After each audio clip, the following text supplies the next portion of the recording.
So, hi, I am Victoria Praxides. I am BSN RN. I graduated Bachelor of Science in Nursing in Southville International School, and I am a registered nurse. So, yung topic natin for today is about NP1, which is CHN, Community Health Nursing Practice Test with Rationale yung gagawin natin. So, more on practice test tayo ngayon. So, meron yung PNLE board exam kasi, 500 question yan lahat. NP1 to NP5. Yung NP1, Community Health Nursing. Yung NP2, Care of Healthy and Risk Mother and Child. Nursing Practice 3, Care of Clients with Physiologic and Psychosocial Alteration. Yung MP3 to NP5, Part ABC yun. Ibig sabihin, nandun Med-Surg, which is cover niya yung Palmer, medical surgical, and marami pang iba. So, dapat ma-memorize nyo lahat ng concept.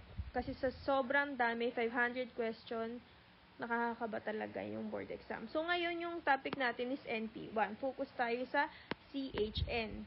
So, kapag board exam, 100 question yan. It's either it will make or break you. So, nung previous board exam ko, naka 90% ako dito sa CHN. So, practice test tayo. Number 1. Which is the primary goal ng community health nursing? A. To support and supplement the efforts of the medical profession in the promotion of health and prevention illness. B. To enhance the capacity of individuals, families, and communities to cope with their health needs. C. To increase the productivity of the people by providing them with services that will increase their level of health. D. To contribute to national development through promotion of family welfare, focusing particularly on mother and children. So, ano dyan yung sagot nyo?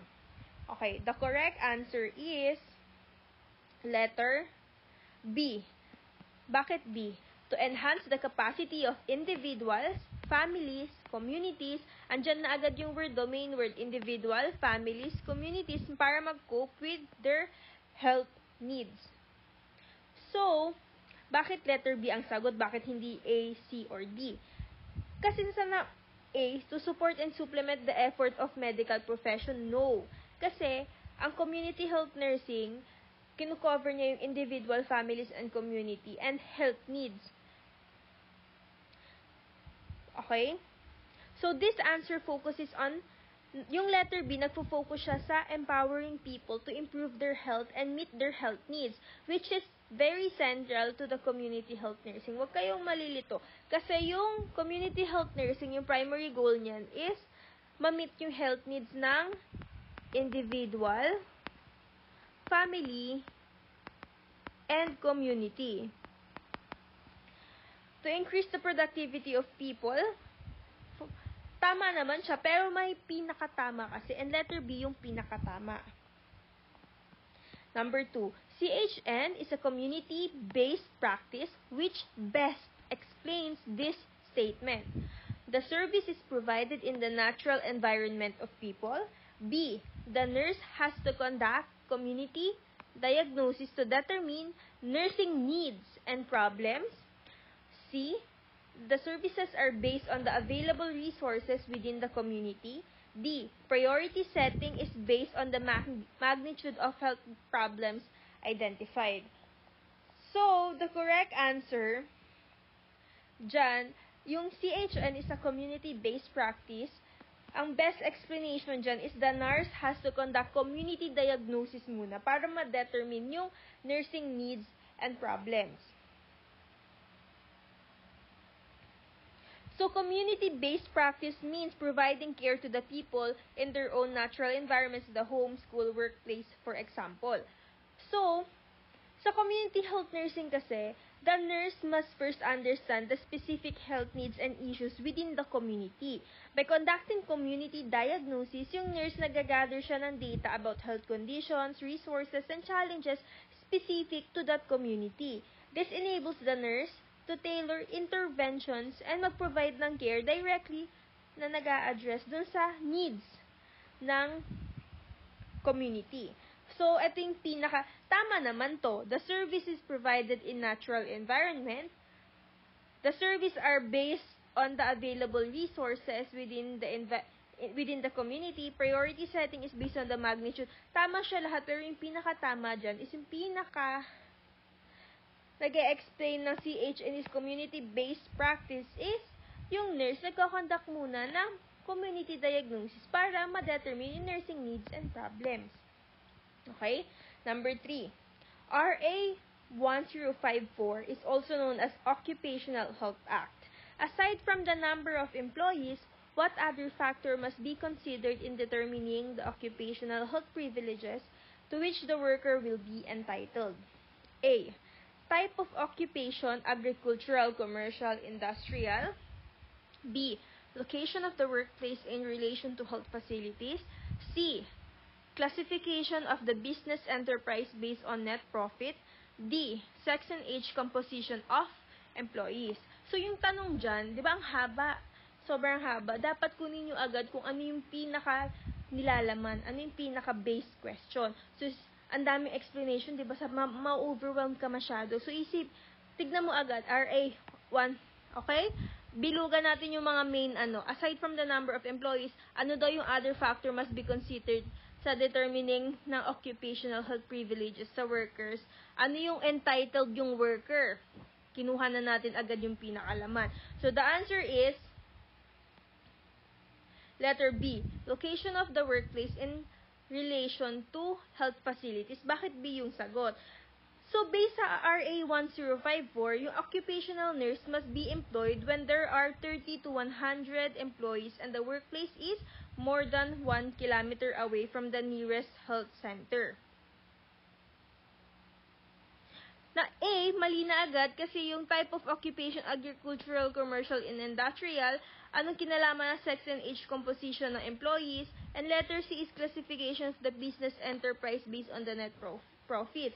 So, yung tinatanong kasi dito, ano daw yung factor na kinoconsider din sa pagdedetermine ng occupational health privilege ng mga workers will be entitled. Yung letter B yung pinakatama kasi yung location of the workplace in relation to health facilities. Number 4, a business firm must employ an occupational health nurse when it has at least how many employees? So, yung business firm daw, kailangan mag-employ ng occupational health nurse when it has at least how many employees? A, 21, B, 101, C, 201, D, 301. So, related pa rin yan sa RA 1054, which is occupational nurse. So, the answer is 101. Nasa batas yan. So, i-familiarize nyo itong RA 1054. When the occupational health nurse employs ergonomic principles, she is performing which of her roles? A. Healthcare provider. B. Health educator. C. Healthcare coordinator. D. Environmental manager. So, number 5, hanapin mo agad yung nilalaman ng question. Kapag yung occupational nurse daw, bilugan mo agad yung ergonomic principles. Anong piniperform niyang roles? So, pag ergonomic principles, the answer is environmental manager. D. Bakit? Tama naman lahat na yung occupational nurse, healthcare provider siya, health educator, healthcare coordinator, pero always remember, tignan nyo yung nilalaman ng question. Employs ergonomic principles. Tama yan lahat, pero pinakatama is environmental manager. Kasi yung ergonomics is improving efficiency of workers by improving the workers' environment through appropriately designed furniture. For example, so ergonomics, mostly nagpo-focus kasi yung principle na to sa efficiency ng workers na inaayos natin yung workers' environment. Siyempre, as a occupational nurse, hindi naman tayo pwedeng lahat sa pasyente. Inaayos din natin yung clutter, kung safe ba yung workplace nila. Okay? Number 6. Public health services are given free of charge. Is the statement true or false? Number 6 is, totoo ba na binibigay yung public health services ng free of charge? Number 6. Public health services are given free of charge. Is this statement true or false? A. The statement is true. It is the responsibility of the government to provide basic services. B. The statement is false. People pay indirectly for public health services. C. The statement may be true or false depending on the specific service required. D. The statement may be true or false depending on policies of the government concerned. So, tinatanong dito, public health services are given free of charge. Huwag kayong malilito Tama daw ba yung statement, true or false? So, the answer is letter B. The statement is false. People pay indirectly for public health services. Kasi yung public health services regarding sa CHN, hindi to libre. Community health services, including public health services, are prepaid services through taxation. So, nagbabayad indirectly yung mga tao for that. Number 7. We say that a Filipino has attained longevity when he is able to reach the average lifespan of Filipinos. What other statistic may be used to determine the attainment of longevity? A. Age-specific mortality rate. B. Proportionate mortality rate. C. Swarups Index. D. Case fatality rate. So, the answer is Swarups Index. Kasi yung tinatanong dito is, we say that a Filipino has attained longevity. Ano daw yung attained longevity? Able to reach the average lifespan Filipinos. Ano yung other statistic na ginagamit para ma-determine yung attainment ng longevity? Yung Swarups Index yung sagot natin. Bakit? Kasi yung Swarups Index, ito yung percentage of the deaths age 50 years older. Kasi yung kabaliktaran nito, nire-represent yung percentage ng untimely deaths who died younger than 50 years. So, Swarups Index yung pinakatamang sagot. Kasi case fatality, no. Proportionate mortality rate, age-specific mortality rate, longevity yung hinahanap natin. Yung tamang sagot dito is Swarups. Kasi yung Swarups is yung percentage ng deaths over 50 years above, pataas. Ito puro to, mortality rate, fatality rate. Longevity yung hinahanap natin dito. Number 8. Region 4 hospital is classified at what level facilities? A. Primary. B. Secondary. C. Intermediate. D. Tertiary. The answer is tertiary. Bakit? Kasi yung regional hospital are tertiary facilities because they serve as training hospital for the region. Guys, katandaan nyo, meron tayong primary, secondary, and different kind of level ng facility na hospital. Ita-topic natin yan once na diniscuss. Guys, dapat familiar nyo yung primary. Ano ba yung primary? For example, barangay, clinic. Ano yung secondary? Okay?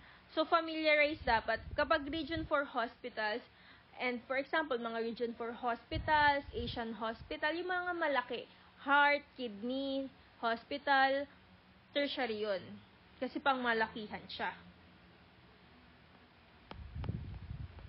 Number 9. Demography is concerned with the study of population. Which of the following are included in demographic profile?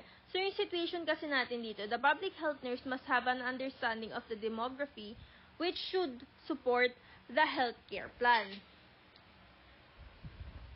So, yung tanong dito, yung demography daw is concerned sa study ng population. Ano yung included sa demographic profile? So, dapat intindihin nyo lagi yung question. Critical thinking yung ginagamit dito. A. Size, composition, health status, and environment. B. Change in population, distribution, health status. C. Size, distribution, composition, change in population.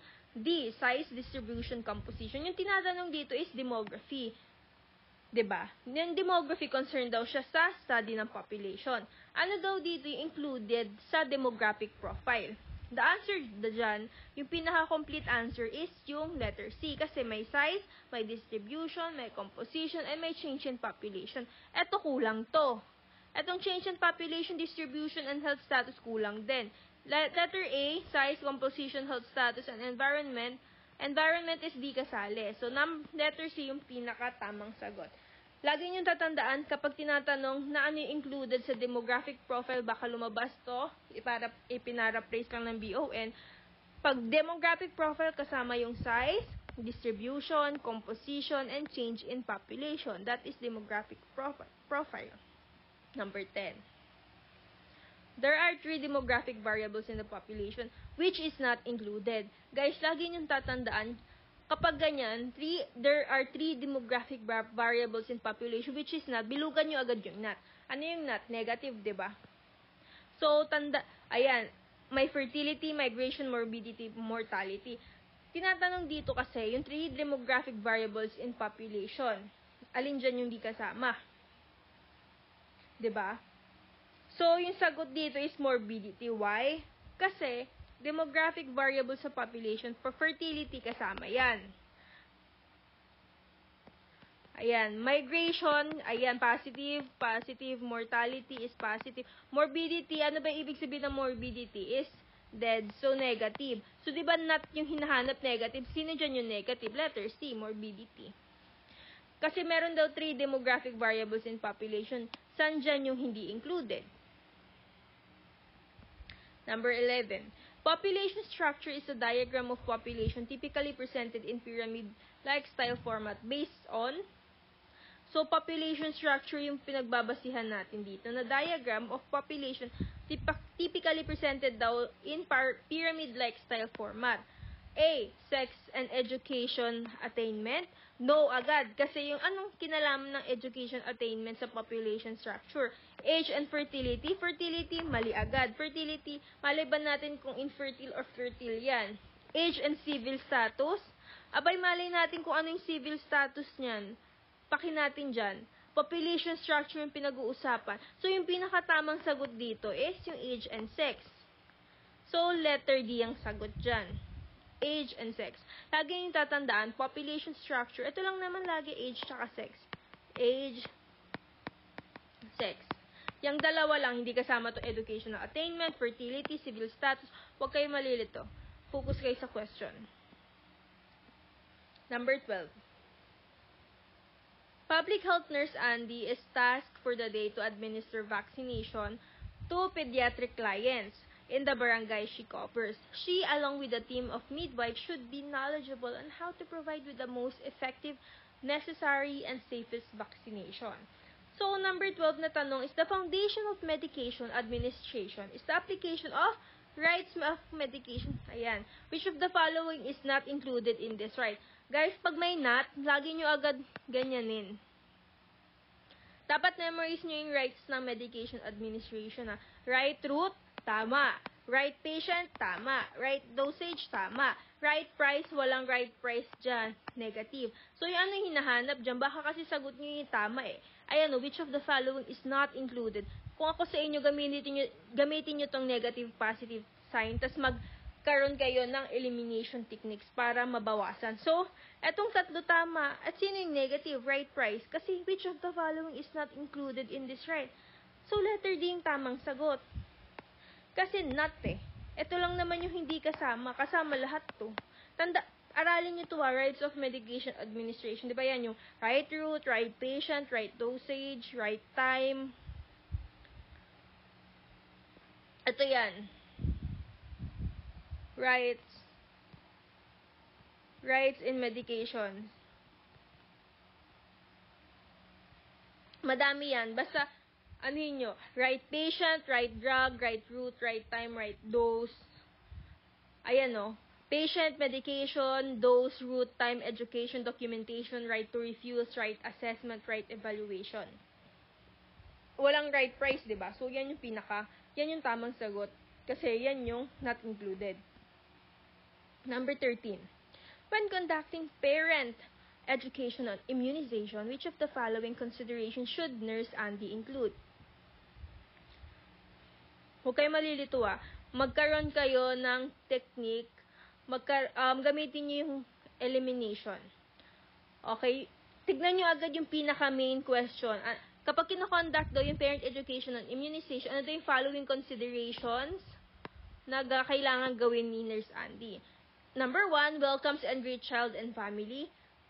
Tama, di ba? Syempre, kailangan niya i-greet yung bata at saka yung pamilya. Number 2, explain the vaccines to be administered. Check. 3, refuse entry to those who come late. No. Number 4, informs attendees about the procedures to be done. Yes. Number 5, provide parents time to ask question. Yes. Number 6, refrain from answering question from parents. No. Dapat i-entertain mo yung question nila. So, yung sagot natin is 1, 2, 4, 5. 1, 2, 4, 5 is letter C. The answer is letter C. Ganyan gawin nyo guys. Process of elimination. Mali agad tong number 3 kasi nirefuse nyo papasukin yung mga late. Mali agad tong number 6 kasi nirefrain nyo sagutin yung mga question ng parent. So, 1, 2, 4, 5 yung tamang sagot. Alam nyo, sa sobrang dami nyong inaaral, alam ko, to be honest, sobrang dami. Mental overload talaga siya. Information overload. Ang gawin nyo, wag nyo lang i-memorize, i-analyze nyo, and then, minsan kasi, sa sobrang dami nyong inaral, educated guess na lang talaga. Alam ng subconscious nyo, minsan unang sagot mo tama, tapos pinalitan mo na mali ka pa. No, pakinggan mo yung thoughts, yung instinct mo, magtiwala ka sa sarili mo. Okay? Tuwing magsasagot ka ng exam, magtiwala ka sa sarili mo kasi nag-aral ka na, ginawa mo na best mo, pakinggan mo yung instinct mo, educated guess, pakinggan mo yung guts mo. Kasi sa sobrang dami ng inaral mo, magiging information overload, mabubobo ka talaga, promise. Minsan, mental blackout ka pa sa sobrang kaba. So, please, kapag nandyan na kayo sa board, matulog kayo, magdala kayo diet tabs, and mag-relax na kayo. Okay? Okay, number 14. When handling vaccines, the first step Nurse Andy should do is, ayan, nakikita nyo, first step, bilugan nyo agad ano yung dapat kailangan gawin. A, select the correct needle size. Tama naman siya, diba? Reconstitute using the dilute supplied. Check the content prior to drawing up. Tama naman. Check the vial for expiration date. Tama yan lahat. Pero, yung tanong kasi dito, kapag i-handle daw yung vaccines, ano yung first steps na dapat gawin ni Nurse Andy? Diba, sasabihin, hala, tama lahat. Anong gagawin ko? No. Alamin nyo yung pinakatama. Ganyan sa nursing eh. So, yung pinakatama dyan is, pinakauunahin mo dapat is yung i-check mo muna yung vial for expiration date. Bago mo gawin yung kumuha ng correct needle size, bago mo i-reconstitute using the dilute when supplied, bago mo i-check yung content prior to drawing up. Syempre, una mong gagawin is, i-check mo vial for expiration date. So, letter D yung sagot. Lagi niyong tatandaan, unang-unang gagawin niyo tuwing mag-administer ng medications, tignan niyo muna yung expiration date. Yan yung pinakauna. Bago ang lahat. Expiration date muna, okay? Letter D yung sagot. Number 15. Situational. Public health nurse Victoria has several elderly clients in her caseload. Which of the following clients is most likely to be a victim of elder abuse? Sino daw yung most likely victim ng elder abuse? A client who is blank.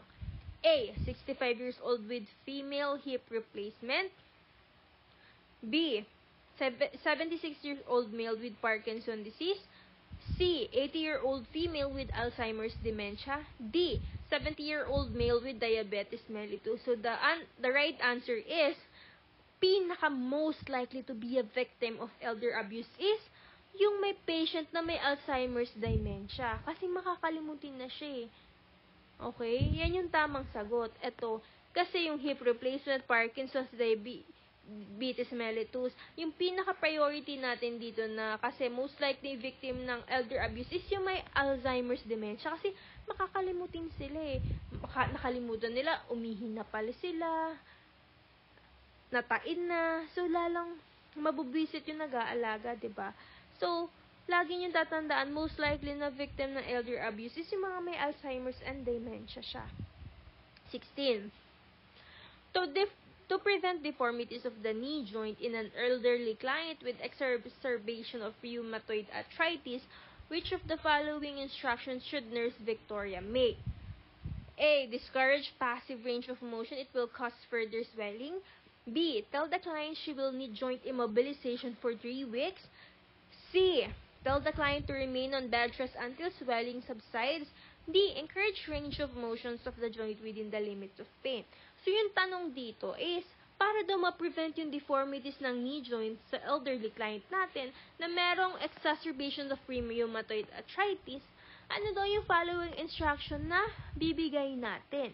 Following instruction. The right answer is, lagi niyong tatandaan, lagi dapat merong range of motion of the joint within the limits of pain. Laging may range of motion of the joints within the limits of pain, okay? Laging may range of motion. Bakit? Kasi yung client, hindi natin pwede sabihin na, sige, umiga ka lang dyan hanggang matanggal yung swelling. No. Kasi, kapag ni-remain mong bed rest yan, di mo pinagalaw, pwede yan magkaroon ng deep vein thrombosis. Dapat pinapagalaw lagi yung client, okay? Tell the client she will need joint immobilization for 3 weeks. Parehas lang to. Same meaning lang, B and C. Discourage passive range of motion because it will cause. Dini-discourage A, B, C. Parehas lang yung meaning, Iniba lang yung parang pinaraphrase lang. So, yung pinaka-different dyan is encourage range of motion natin ng joint within the limits of pain. Okay? Kasi A, B, C, pare-parehas lang sila ng ibig sabihin, Discourage passive range of motion. Letter B naman, she will need joint immobilization. Letter C, to remain on bed rest. Same meaning, different words lang Okay? So, yung pinakasagot dyan is encourage range of motion ng joint within the limits of pain. Kasi dapat pinapagalaw-galaw pa din natin. Kung hindi naman niya kaya, hindi naman natin pipilitin. Pero, need pa rin talaga. Number 17. Nurse Victoria is visiting a client with Paget's disease, which is an important part if preventive care for the clients with Paget's disease. So, Paget's disease, ayan, ano the important part ng preventive care natin? A. Advise the client to see the dentist regularly. B. Encourage the client to take influenza vaccine. C. Keep the environment free of clutter. D. Tell the client to take multivitamin D. Kung hindi mo alam yung Paget's disease, mali ka na agad dito kasi hindi mo alam yung sasagot mo dyan. Dapat lahat ng kind ng sakit, meron kang concept. Ano ba yung Paget's disease? Okay, search natin dito Guys, dapat lahat ng sakit memorize. Hindi ko naman sinasabing memorize. Memorize nyo lang yung concept. So, yung Paget's disease is bone is unknown. Okay? Ayan siya. Condition involving cellular remodeling and deformity of one or more bones. The affected bone shows signs of dysregulated bone remodeling at the microscopic level. In short, ano ba yung Paget's disease? Ito is long-lasting disorder that causes bone to grow larger and become weaker than normal. So, ano yung may kinalaman dyan sa bone? Advise the client to see dentist regularly. Anong connect? Encourage the client to take influenza vaccine? No. Tell the client to take multivitamin daily? No. Tignan mo, kung alam mo yung ibig sabihin ng Paget's disease related siya sa bone, hindi mo kailangan i-memorize lahat, basta related siya sa bone. Ibig sabihin, kailangan natin encourage yung client, kailangan natin i-keep yung environment free of clutter kasi nga, yung bone niya is marupok. So, what if makalat? What if madapayan? Di nag-crack-crack na yung buto nun. So, in the first place, dapat, hindi ko lang sinabi na i-memorize yung lahat ng pathophysiology ng Paget's. Kailangan nyo lang, guys, alamin yung ibig sabihin ng bawat sakit. Hindi nyo kailangan i-memorize lahat. Kailangan nyo lang i-familiarize. So, yung pinaka-related sa bone is letter C kasi keep the environment free of clutter. Walang kinalaman yung dentist, walang kinalaman yung influenza vaccine, walang kinalaman yung multivitamin daily. Paano kung hindi nyo alam hindi kayo familiarize sa Paget's? And if mali na kayo agad sa number 17. Pero kung hindi nyo man kailangan i-memorize what if alam mo lang yung Paget's, ay, marupok yung buto niyan. Pero wala ka nang alam after that, tama ka pa din. Kasi related yung letter C dito Ayan Kailangan mo i-keep yung environment free of clutter kasi pag makalat, pwede siya madapa. pwedeng masaktan, marupok, 'di ba? Number 18. Mrs. Santos is taking prescribed aspirin, 325 mg daily, for her transient ischemic attacks. Nurse Victoria explains that aspirin was prescribed to, ayan na, andyan na agad yung word. Aspirin prescribed to, para sa yung aspirin, boost coagulation, prevent headaches, prevent cerebral anoxia, decrease platelet aggregation. In the first place, ano ba yung aspirin? Pampalabnaw, 'di ba? Pampalabnaw. Binuboost niya ba yung coagulation? In the first place, no. Lumabnaw eh. Mali agad yung letter A. Prevent headaches? Pwede. Prevent cerebral anoxia? No. Piniprescribe talaga yung aspirin is para ma-decrease yung platelet aggregation. Pampalabnaw. Andyan agad yung words letter D. Hindi mo kailangan mag-overthink, okay? Kailangan mo lang makuha yung pinaka-main. Ano yung tanong? Isa rin guys sa mga mali ko nagawa is wala akong tulog nung tinake yung board exam. Buti naka-90 ako sa CHN. Pero, kung ako sa inyo, please matulog kayo 1 day before. Wag na kayo mag-aral mga 3 days bago yung board exam. Please wag na mag-aral. And kung gusto nyo talaga, for example, manood kayo ng mga recording ng practice test. Kung wala na kayong time magsagot ng test at kailangan nyo na agad yung sagot, please manood na lang kayo ng mga recording, ng mga video with answer na, with rationale. Pampatulog nyo. Kasi even though kala nyo hindi nyo nagigets or hindi nyo na-memorize, pumapasok pa din yan sa brain nyo subconsciously. Okay? So, etong mga video na i-upload ko NP1 to NP5 na mga practice test with rationale, gawin nyo sila, pakinggan nyo, pampatulog. Laking tulong nun. Ganun yung ginawa ko eh. Kasi, ang daming practice test. Hindi mo mako-cover lahat. Nakakatamad umupo. Tapos, magsagot. Tapos, diba? Makinig ka na lang ng recording. Gawin mong pampatulog para hindi ka maboard. Number 19. Situation. Public health nurse participate in health screening which help in the early detection of disease or identify those who are at risk for particular disease or condition. Early detection followed by treatment or management of the condition can result in better outcomes and lower the risk of serious complications. Number 19.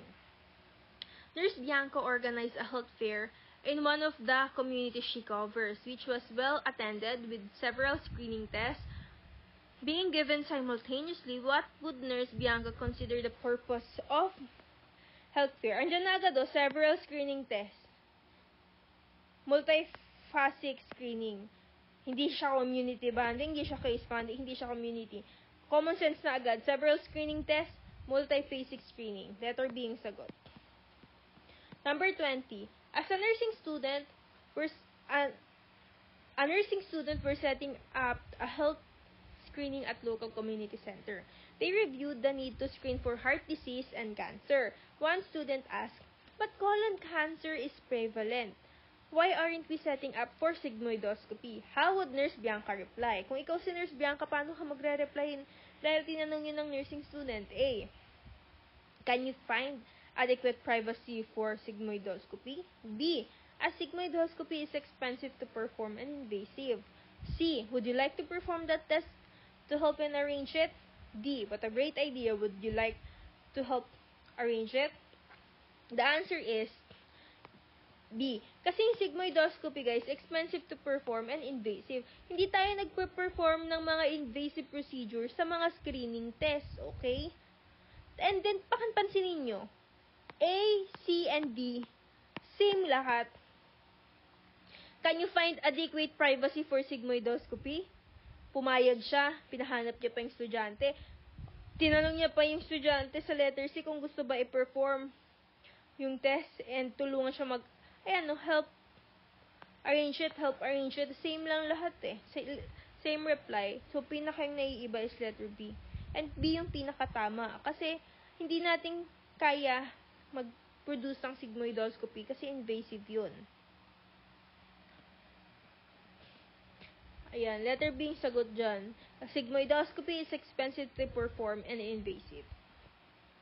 21. The ability of the screening test to distinguish between persons with or without diseases is Sagot dyan is validity. Validity. Hindi siya reliability, sensitivity, or specificity. Sagot is validity. Tandaan nyo lagi. Kasi, yung ability ng screening para ma-distinguish yung person na meron or without the disease is validity. 22. In order for Nurse Nancy to become effective in her caregiving role to the different type of clientele in the community, she should be equipped with the basic knowledge about A. Statistics, B. Research, C. Nursing process, D. Nursing theories. So, tanong dito is, para daw kay Nurse Nancy, para maging effective siya sa caregiving role, sa different type ng clientele sa community, dapat daw equip siya ng basic knowledge saan? Statistic, research, nursing process.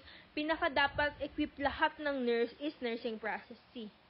Wala kinalaman yung statistic, research sa caregiving role. Letter C sagot. Wala kinalaman to, ito, and ito sa caregiving role para mabigay sa different type of clientele sa community. Pinaka-importante, ano yung nursing process? ADPI. Assessment, diagnosis, planning, implementation, evaluation. ADPI. Nursing process, pinaka-importante.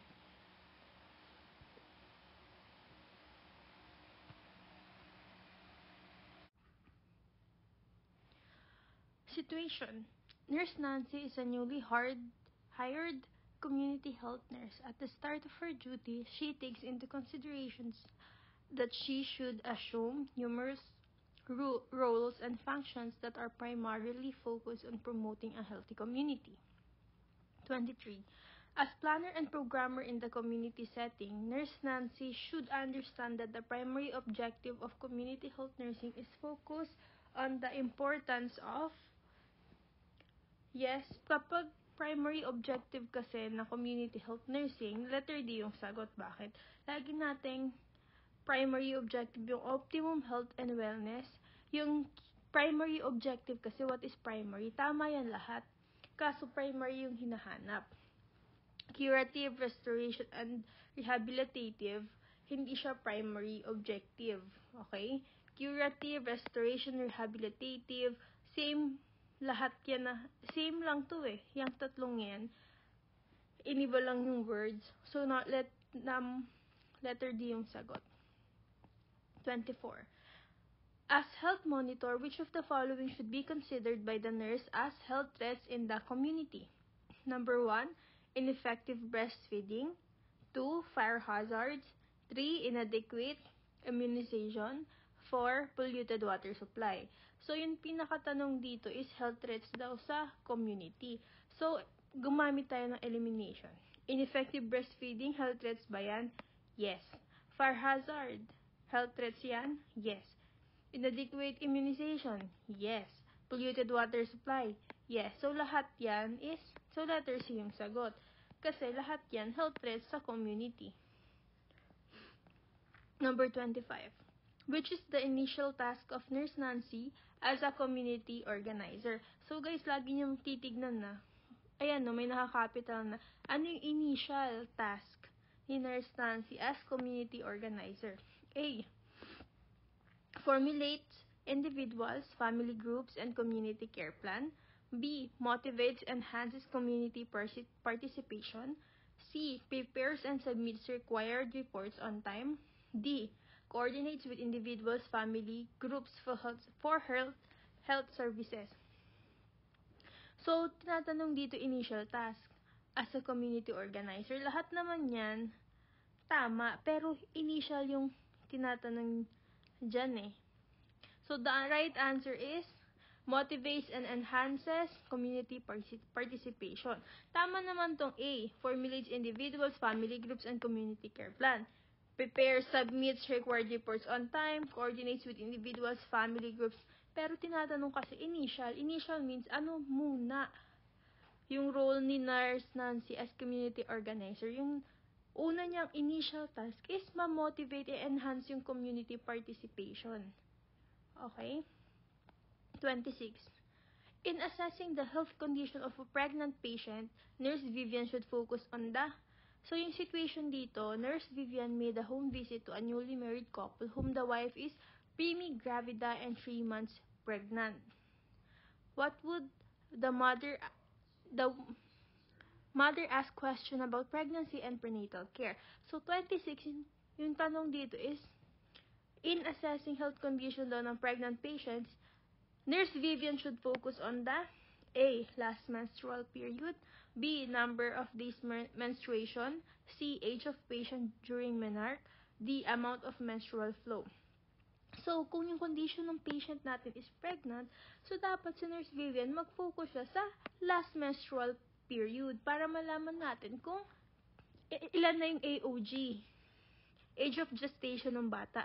Wala namang kinalaman yung number of days of menstruation, age ng patient during menarche, amount of menstrual flow. So, yung sagot dyan is A, last menstrual period. 27. The patient asked Nurse Vivian when is the best time to visit the clinic for her first prenatal care, which should be the appropriate answer of the nurse. A. Second trimester, B. Before delivery, C. Third trimester, D. First trimester. So, kailan daw yung unang first prenatal care? So, magkaroon tayo ng elimination. Before delivery, kung kailan manganganak ka na, mali. Third trimester, masyado ng late. Second trimester, late. Obviously, first prenatal care is first trimester. Letter D yung sagot. 28. The patient asked Nurse Vivian when could you hear the fetal heart of the baby. Which of the following should the best answer? Best answer ni Nurse Vivian. 9th month, 5th month, 3rd month, 1st month. Kailan daw naririnig yung fetal heart ng baby? Dapat memorize nyo or gets nyo yung mga concept. Okay? The right answer is 5th month. Sa 5th month, naririnig yung fetal heart rate ng baby. 29. Nurse Vera informs the patient she should be screened for preeclampsia during this term of the patient. Dapat daw in-inform yung patient na she should be screened for preeclampsia during this term of patient. A. First, B. Second, third, C. Third, D. Before delivery. The right answer is second. Ini-screened yung preeclampsia during this term ng patient, which is second term. In the ethical principles of beneficence, which is the basis of every nursing action in all work setting. A. Treating all patients selectively. B. Informing the patient of the hospital bill. C. Respecting refusal of treatment. D. Doing good all the time. So, lagi niyong tatandaan yung ethical principles ng beneficent ay doing good all the time. Beneficent. Benefit. Tandaan nyo lagi. Doing good all the time. Hindi yung treating all patients selectively. No. Informing the patient of the hospital. No. Hindi ethical principle yan. Respecting refusal of treatment. Hindi rin beneficence yan. Ang beneficence, doing good all the time. 31. In handling all information about the families in the community, which of the following principles should the nurse consider ethical? So, yung nurse daw, hinahandle niya lahat ng information ng families sa community. Ano dyan yung principles na kinukonsider nating ethical? A. Confidentiality. B. Fair treatment. C. Justice. D. Beneficence. So, handling all information, automatic, confidentiality, and hindi naman fair treatment, hindi rin justice, hindi rin beneficence kasi doing good all the time yun. Fair treatment and justice, hindi din. So, confidentiality kasi hinahandle mo lahat ng information sa community. Palmer yan. I-familiarize nyo kasi yung Palmer lumalabas sa lahat. NP1 to NP5. 32. Nurse Ray randomly selected individuals in the community who will be part of a project. Which of the following ethical principles is observed by the nurse? So, randomly nagse-select lang doon si Nurse Ray na individual sa community kung sino yung magiging part ng project.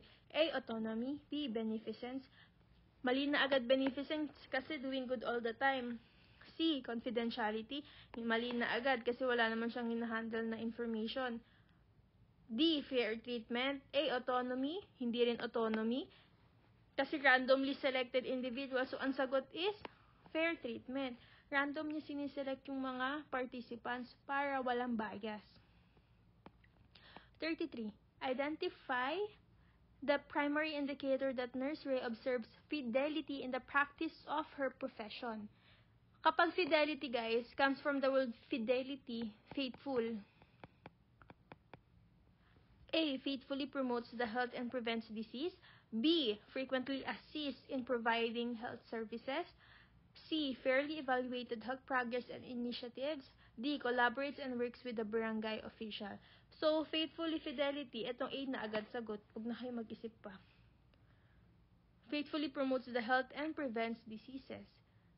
Kasi yung tanong dito, primary indicator na si Nurse Ray nag-o-observe ng fidelity sa practice of her profession.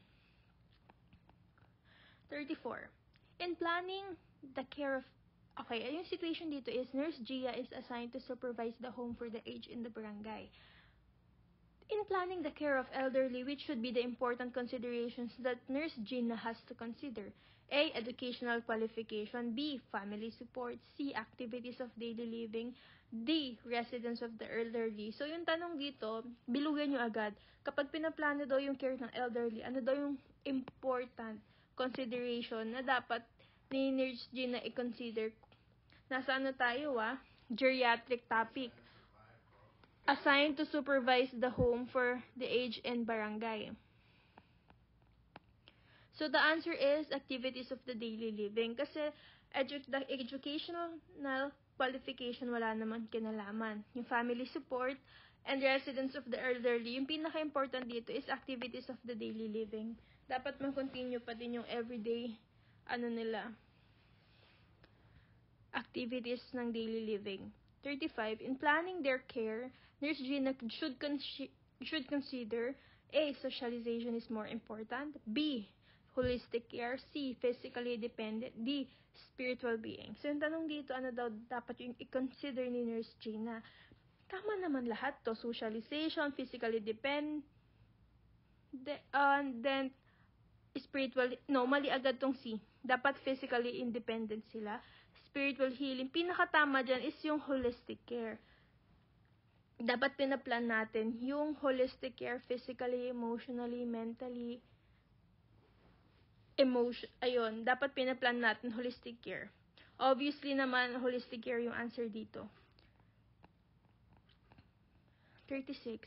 Nurse Gina also has to consider in terms of financial status. Most of the elderly are A. Sufficient. B. Disoriented. C. Dependent to others financially. D. Save pension. So, si Nurse Gina, dato i-consider niya yung terms ng financial status ng mga matatanda. B. Disoriented. Mali. Dependent to others financially. Masyadong hastily generalization. Hindi lahat ng matanda nakaasa sa kamag-anak. Save pension, ayan. So, tamang sagot dito ay sufficient. Lahat tong B, C, D ay myth. Ina-assume natin na wala silang pera, na nakasave sila ng pension. No. Most elderly are sufficient. Pag lumabas to or sa board exam, lagi yung sasagot na yung mga elderly ay sufficient. A. 37. The elderly should be afforded health protection by A. Avoid end hazards. B. Pollution and environment. C. Placing them in the home for the aged. D. Regular health check-up. So, dapat, yung elderly daw should be afforded health protection by D. Regular health check-up. Dapat may regular health check-up sila. Hindi pollution and environment, hindi rin avoid end hazard. Pinakatamang sagot is dapat ma-affordan silang health protection ng regular health check-up. Letter D. 38. Which of the following is not a step of the record keeping? Not. Guys, lagi nyo tatandaan kasi kapag may nakita kayong not, bilugan nyo agad kasi pwedeng makalimutan nyo, tas di nyo makita nyo na which is the step of record keeping. So, mali na agad kayo. So, pag may not, bilugan nyo agad. Not means negative. So, alin dyan yung step ng record keeping? Diba? Structuring? No. Storing? Yes. Securing? Yes. Easy disposal? Yes. So, negative yung hinahanap natin. Structuring. Kasi yan yung hindi part ng record keeping. Itong B, C, and D, part yan. Okay? Kapag may not, bilugan nyo agad. Ano ibig sabihin ng not? Negative. So, itong structure in negative, itong tatlo positive. So, yung sagot dyan is A, para hindi kayo malito. Kasi minsan nakakaano.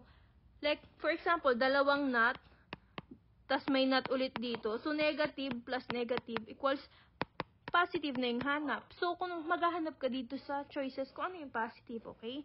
Bilugan nyo lagi kung may not. Or except. Not, except, ganun. 39. In the community setting, which is the essential record about the patient? A. Treatment record. B. Tally sheet. C. Chart. D. Cardex. Maging familiar kayo dito Sa community setting, ano yung essential record? The right answer is treatment record. Kasi nandyan lahat yung essential record about the patient. Hindi yung tally sheet, hindi yung chart, hindi yung Cardex. Essential record natin is yung treatment record. Dapat alam natin lahat ng gamot na binibigay sa pasyente, lahat ng nire-receive niya. Okay? Maging familiar kayo kung ano yung treatment record, tally sheet, chart, Cardex. Madalas lumalabas yan. 40. Which is the following is the purpose of record keeping? Ano yung purpose? Ayan, bilugan nyo agad. Purpose daw ng record keeping.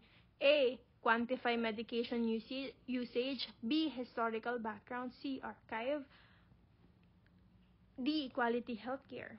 So, ano yung following is the purpose ng record keeping? Purpose, yung sagot dyan is quality healthcare. Kasi, yung historical background, archive, quantify medication usage, purpose talaga ng record keeping natin is quality healthcare para meron tayong naka-record kung tama ba yung binigay na gamot, yung quality ng binigay natin na service dun sa patient. So, yung pinaka-purpose ng record keeping is magbigay tayo ng quality healthcare. Letter D yung sagot. 41. Records are important in the healthcare for A. Counting hospital bills. B. Evidence of healthcare. C. Quantifying service provided. D. For the physicians to read. Okay, the right answer is evidence ng healthcare, letter B. Bakit B? Ay, tanong dito, yung records daw ay important in the healthcare. So, counting hospital bills, no. Quantifying services provided, no. For the physicians to read, yes. Pero pinakatamang sagot dito is importante yung records kasi evidence yun ng healthcare. Without documentations, without record, it means the service is not given. So, dapat dinadocument nyo talaga lahat. Okay? 42. What is the ultimate purpose? Ano yung ultimate purpose ng record keeping? A. Safeguard information. B. Archive. C. History. D. Store information. So, yung ultimate purpose ng record keeping natin is safeguard information. Yes. Archive. Yes. History. Yes. Store information. Tama yan lahat. Pero tinatanong ultimate, ano yung pinaka-best? The right answer is safeguard information. Kasi yung purpose ng record keeping. Okay? Safeguard information. Hindi lang basta mag-store, i-archive, or maging history. Dapat sinisafeguard natin yung information. Yan yung pinaka-ultimate purpose ng record keeping. 43. Nurse Maris is correct in identifying which of the following a health resource problem. A. Increase in number of deaths from pneumonia. B. Feud between the midwife and the head of sanitation committee. C. Absence of midwife in the community to render health services. D.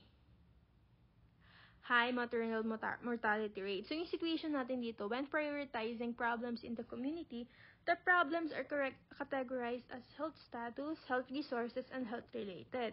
So, dito sa 43, ano daw yung health resource problem? Yung increase in number of deaths in pneumonia is no. Feud between the midwife and head of sanitation committee, hindi rin siya, ayan. Yung pinaka-health resource problem natin is letter C, which is absence of midwife in the community to render health services. Kasi yung pag walang midwife sa community, paano na tayo magre-render ng health services, magpo-provide? So, yan yung health resource problem. Hindi naman resource problem yung high maternal mortality rate, hindi rin resource problem yung pag-aaway ng midwife and sanitation committee, and increase in numbers of death from pneumonia. So, health resource problem, letter C yung sagot. Guys, i-familiarize nyo yung health status, health resources, and health-related. Okay? Yung high maternal mortality rate, health status yan. Ayan. Hindi siya health resources problem. Okay? Ayan, andyan na yung sagot. Ito lang naman yung resource problem na pwede mag-cause. Kapag wala yung midwife, paano ka magpapaanak or paano magfa-function yung community? 44. There are 5 criteria in prioritizing community health problems. If Nurse Marie is estimating the proportion of population affected by the problem, she is using what criterion in prioritization? A. Social concern. B. Nature of the problem. C. Magnitude of the problem. D. Modifiability of the problem. 44, the sagot is magnitude ng problem. Kasi yung tanong dito, si Nurse Marie daw ay ini-estimate yung proportion ng population na affected ng problem. So, from the word affected, anong criterion agad yung ginagamit sa prioritization is magnitude. Kung ilan yung apektado sa problema. Okay? Letter C yung sagot. Walang kinalaman yung social concern, nature of the problem, modifiability of the problem. Affected eh. Ibig sabihin, gaano kabigat, ano yung magnitude ng problema na yun. 45. Nurse Marie oftentimes encounter barriers. Select a barrier to goal setting between the nurse and the family. A. Educational attainment. B. Nature of employment. C. Failure of family to perceive existence of problems. D. Socioeconomic status. So, si Nurse Marie daw, nakaka-encounter siya ng mga barriers na nakaka-apekto sa goal setting between the nurse and the family. So, ano yung barriers na yon? So, mostly sa mga yung barriers dito is letter C. Bakit C? Failure of family to perceive existence of the problem. Kasi kung hindi magets ng pamilya, hindi nila makita yung problema, paano natin sasabihan na paano nila i-apply yon? Hindi naman barriers yung educational attainment, nature of employment, socioeconomic status. Nurse Marie oftentimes encounter barriers. Select a barrier to goal setting between nurse and the family. So, yung related sa goal setting, paano tayo makakapaggawa ng goal as a nurse and sa family kung hindi magets or hindi ma-perceive ng family na yun yung problema nila. Okay, letter C sagot, 45. Which is the most appropriate intervention should the nurse do to help family to perform the health task? A. Allow family to decide to use health resources. B. Help the family recognize the problem. C. Leave the family what action take on their problem. D. Refer family to barangay officials for guidance. So, yung tanong kasi dito, ano to yung pinaka-most appropriate intervention ng nurse para matulungan yung family to perform the health task? Sagot dito is help the family recognize the problem. So, dapat tulungan muna natin yung pamilya na to ma-recognize yung problem nila. Yung allow family to decide to use health resources, or yung leave family what action to take on their problem. No, dapat nakasupport tayo. Refer family to barangay official. Wag mo muna i-refer that makagagawa muna tayo ng mali yung answer na pass the buck. Okay? So, wag mo i-refer. Tulungan mo muna yung pamilya ma-recognize yung problem nila. Kasi most appropriate intervention na dapat gawin ng nurse para matulungan yung family, para ma-perform yung health task nila. Kapag inalaw natin yung family to decide use, tama naman, pero yung pinakatama kasi is letter B.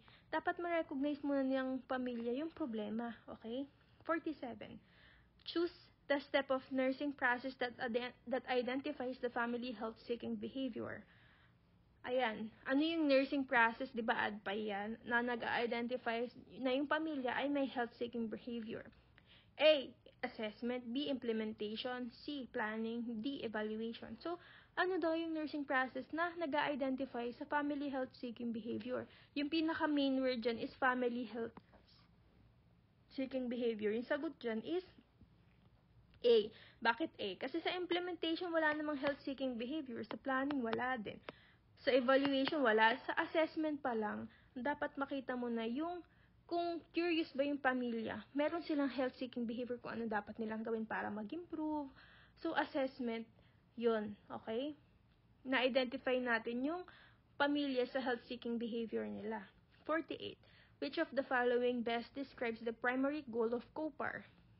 Guys, maging familiar kayo kung ano COPAR. Madalas hindi daw lumalabas yung COPAR, pero at least maging familiar kayo sa bawat topic. Huwag niyo i-memorize, intindihin niyo, okay? A. Enhances the skills of the nurse in research. B. Makes community empowered and self-reliant. C.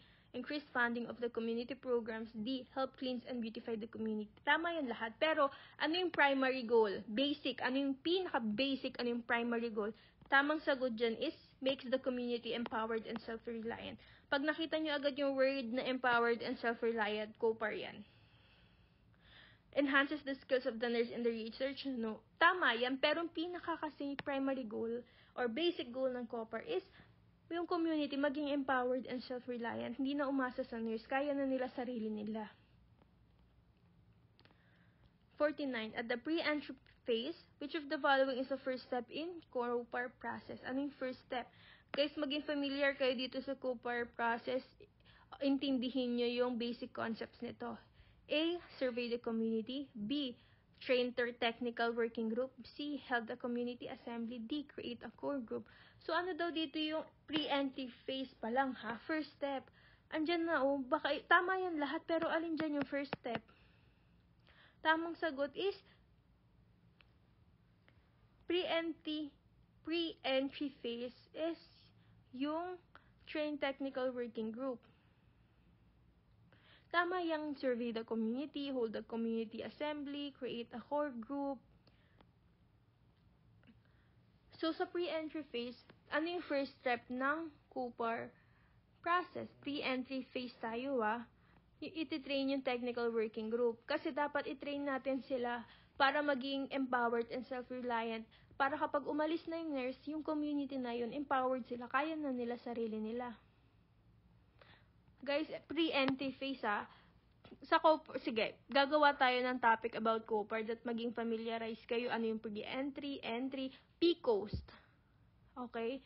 May acronym na PCOST which is ayan. Number 50. In PAR, which step will empower the community? A. The nurse perform most of the task. No. Kasi hindi pwedeng nurse. Lahat gagawa ng task. B. Health team directs all the activities of the place. C. Participation and engagement of the community. D. Barangay head appoints people in charge. Sagot dyan is dapat letter C. Participation and engagement ng buong community. Kasi hindi pwede i-asa lahat sa nurse. Hindi rin pwede yung barangay head lang yung mag-a-appoint ng people in charge. Hindi rin pwedeng health team directs all the activities in the place. Dapat COPAR nga, participation and engagement in the community. So, that's it. Thank you for listening. And, next topic natin is NP2, practice test with rationale. And at the same time, lahat dito, gagawa ko ng PDF lecture na nagpo-focus sa CHN. So, good luck. Kaya-kaya nyo yan. Magtiwala kayo sa sarili nyo, whatever happen. Believe in yourself.